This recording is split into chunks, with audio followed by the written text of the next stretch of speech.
দেখেন গরুর পূজা কিভাবে শুরু হয় পৃথিবীতে প্রথম। মুসা আলাইহিস সালাম আল্লাহর সাথে সরাসরি কথা বলতেন। ওয়াকাল্লামাল্লাহু মুসা তাকলিমা। সুবহানাল্লাহ পড়েন, আওয়াজ তুলে সবাই বলেন সুবহানাল্লাহ। এখন বনি ইসরাইল হচ্ছে পৃথিবীর সবচেয়ে গোয়ার জাতি। তারা বলে, মুসা তুমি যে আল্লাহর সাথে কথা বলো আমরা তো দেখি না, তুমি যে কথা বলো আমরা তো শুনি না, তো কি করতে হবে? বনি ইসরাইল বলে, আমাদের মধ্য থেকে 70 জন নিয়ে যাইতে হবে তোর পাহাড়ে। ওরা আয়সা যদি কয় হয় আমরা শুনছি, তাহলে বিশ্বাস করব। কত বড় ডাকাত দেখছেন বনি ইসরাইল। এদের চেয়ে গোয়ার জাতি নাই। এত গোয়ার তুমি করেছে মুসা আলাইহিস সালামের সাথে। তুমি যে আল্লাহর সাথে কথা বলে আমরা তো দেখি, কি করব? 70 জন আমাদের বন্ধু বান্ধব যে যদি দেখে তারা বললে ওকে আস, 70 জন আস। 70 জন নিয়ে গেল। মুসা আলাইহিস সালাম হারুন আলাইহিস সালামকে খেলাফা দিয়ে গেলেন, আল্লাহ ওনাকে নবী বানালেন।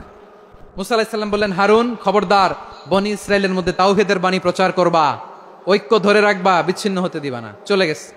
এইদিকে বনি ইসরাইলের এক দুষ্ট লোক ছিল, নাম সামিরি। কি নাম? সামিরি। সে সবাইরে বলল তোমাদের স্বর্ণগুলো ফালাও।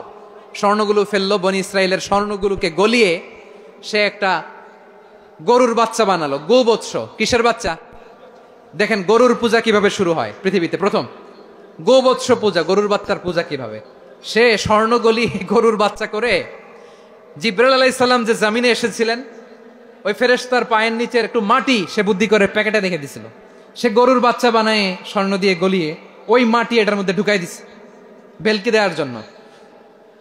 স্বর্ণ দিয়ে বানানো গোবৎস গরুর বাচ্চার গায়ে যখন সেই মাটি ছুঁড়ে দেয়া হলো, এখন বাছুরের ভেতর থেকে ভ্যাঁ ভ্যাঁ আওয়াজ আসতেছে। কি আসতেছে?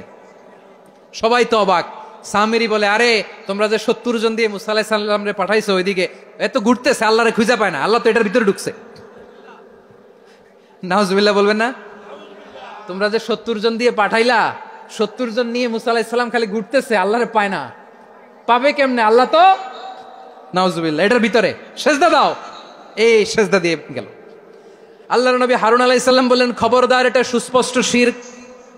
আল্লাহ সব গুনাহ মাফ করে, শিরকের গুনাহ মাফ করে না। খবরদার তোমরা থামো। কে শোনে কার কথা? এই যে যেমন এখন আপনারা আমার কথা শুনতেছেন না? শুনতেছেন? হারুন আলাইহিস সালাম বললেন, খবরদার এই শিরকি কাজে তোমরা সংযুক্ত হয়ো না। তোমাদেরকে কি মনে নাই আমার ভাই মুসা আলাইহিস সালাম কি বলছে? আল্লাহ শিরক মাফ করে না। খবরদার শিরক করো না, আল্লাহরে ভয় করো।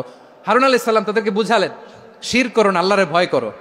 শুধু এতটুকুই তিনি বুঝালেন, দাওয়াতি কাজ পালন করলেন, কিন্তু প্রতিরোধ করেন নাই, সশস্ত্র সংগ্রামে লিপ্ত হন নাই, বাধা দেন নাই। কারণ গৃহযুদ্ধ বেঁধে যেতে পারে। উনি ভাবলেন, আমি যদি আমার বাহিনী নিয়ে দাওয়াত দেওয়ার সাথে সাথে প্রতিরোধ করি, আক্রমণ করি, ওরাও আমারে আক্রমণ করবে, ব্লাডশিড হবে, রক্তপাত।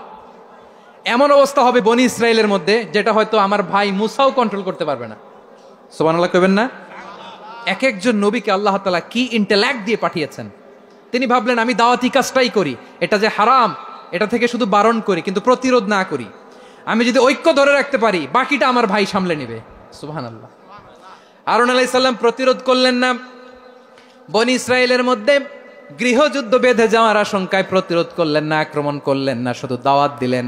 ইন দা মিন টাইম মুসা আলাইহিস সালাম আল্লাহর সাথে কথা বলে যখন ফিরে আসলেন, দেখলেন বনি ইসরাইলের অধিকাংশ লোক মুশরিক হয়ে গেছে।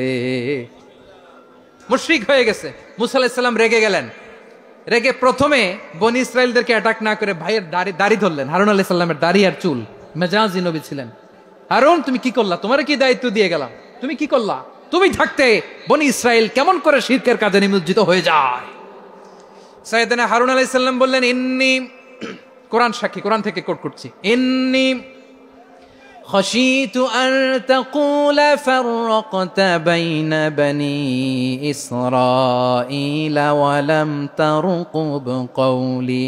ও আমার ভাই, আমার দাড়ি ধরবেন না, আমার মারবেন না।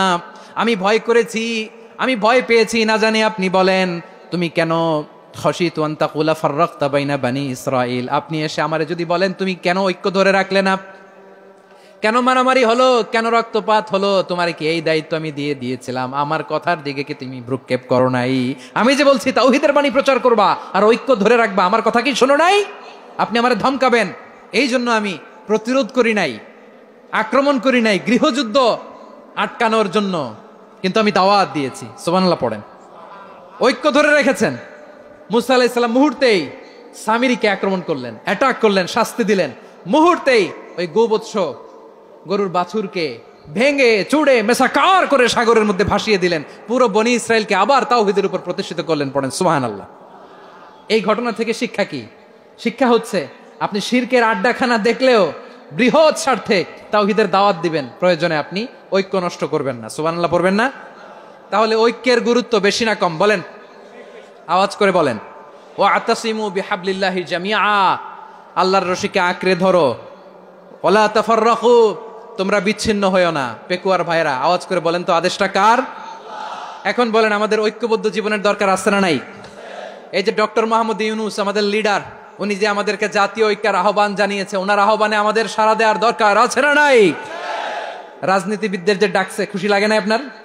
আলেমদের ডাকছে খুশি লাগে নাই? আলহামদুলিল্লাহ বলবেন না? আলহামদুলিল্লাহ, সবাইকে ডেকেছে, ঐক্যবদ্ধ করেছে। আমরা ঐক্যবদ্ধ থাকতে চাই, আমরা ঐক্যবদ্ধ জীবন চাই, আমরা আর কাদা ছড়াছড়ি করতে চাই না। রাজি আছেন সবাই? এখন আমরা যদি ঐক্য নষ্ট করি আমাদের কি কি সমস্যা, কি ক্ষতি, কি কুফল? অনৈক্যের কুফল কি?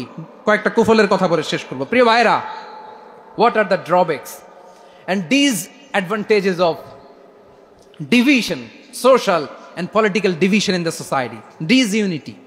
আমরা যদি বিচ্ছিন্ন হই, একে অপরের যদি মারামারি করি, একজন যদি আরেকজনের কাফের ফতুয়া দেয়, আমাদের কি ক্ষতি? শুনবেন? কথা কয় না, শুনবেন? এক নাম্বার ক্ষতি হচ্ছে আমরা যদি বিচ্ছিন্ন হই আমাদের শক্তি কমে যাবে, আমাদের পাওয়ার আমরা হারাবো। আমাদের কি হারাবো? পাওয়ার। মনে রাখবেন, যখন আমি একা থাকি তখন আমি ব্যক্তি, যখন আমরা সবাই মিলি তখন আমরা শক্তি। যদি পরিস্থিতি কখনো এমনও হয় শিরকের আড্ডাখানা, আপনি ঐক্য প্রতিষ্ঠার জন্য, ঐক্য রক্ষার জন্য তাও শুধু তাওহীদের দাওয়াত দিবেন, ওইখানে আক্রমণ করবেন না। এটা কোরআনের নীতি। কথা বুঝতে পেরেছেন? সামনে শিরকের কি? কথা কয় না, শিরকের কি? আড্ডাখানা, আখড়া। কিন্তু ঐক্য বজায় রাখার জন্য, গৃহযুদ্ধ এড়ানোর জন্য আপনি শুধু এটা যে শিরক, এটা হারাম, এটা থেকে তোমরা বেঁচে থাকো, শুধু দাওয়াত দিবেন, আপনি আক্রমণ করবেন না। এটা কোরআনের বিধান। সুবহানাল্লাহ কইবেন না? তো এই চমৎকার ঘটনাগুলো আপনারা শোনাইতে পারবো এরকম বিশৃঙ্খলা করলে?